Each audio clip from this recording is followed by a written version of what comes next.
एक बार एक 2 साल की छोटी बच्ची रक्त की बहुत बड़ी बीमारी से ग्रसित थी। अस्पताल में भर्ती वह छोटी सी जान अपनी आखिरी सांसें गिन रही थी।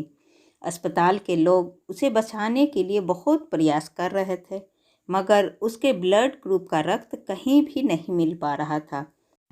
इसलिए एक आखिरी उम्मीद के तहत उस छोटी बच्ची के बड़े भाई, जो कि 6 साल का था, उसके रक्त की जांच की गई और उसका ब्लड ग्रुप मैच हो गया। परिवार और डॉक्टरों को एक बड़ी राहत हुई। उस 6 साल के छोटे लड़के की माँ और डॉक्टरों ने उसे अपने पास बुलाया और उसे समझाया कि कैसे वह अपना रक्त देकर अपनी बहन की जान बचा सकता है। सबकी बात सुनकर वह बच्चा थोड़ा मौन हो गया और थोड़ी देर बाद बोला, मुझे सोचने के लिए थोड़ा सा समय दीजिए।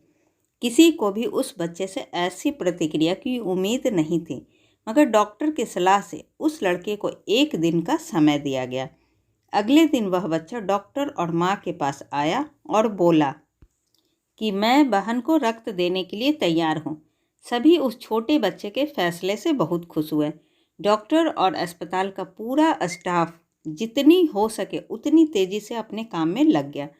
थोड़ी ही देर में लड़के को अपनी छोटी बहन के बाजू वाले बेड पर लिटा दिया गया और उसका खून कलेक्ट करके उसकी छोटी बहन में ट्रांसफ़र किया गया।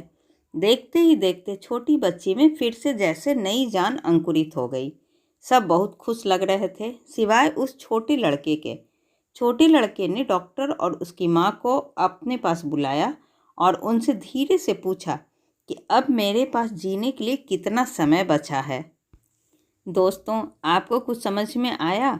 जी हाँ, उस छोटे लड़के को ऐसा लग रहा था कि अपनी बहन को रक्त देकर वह अपनी जान उसको दे रहा है, इसलिए शायद उसने सोचने के लिए समय मांगा था। बावजूद इसके कि उसे लग रहा था कि वह अपनी बहन को रक्त देकर जल्द ही मर जाएगा, उसने अपनी बहन को बचाने का फैसला लिया। इसे कहते हैं सेल्फलेस लव। ऐसी ही अच्छी और ज्ञानवर्धक कहानी सुनने के लिए प्लीज़ आप मेरे चैनल को सब्सक्राइब ज़रूर करें। तब तक के लिए बाय बाय।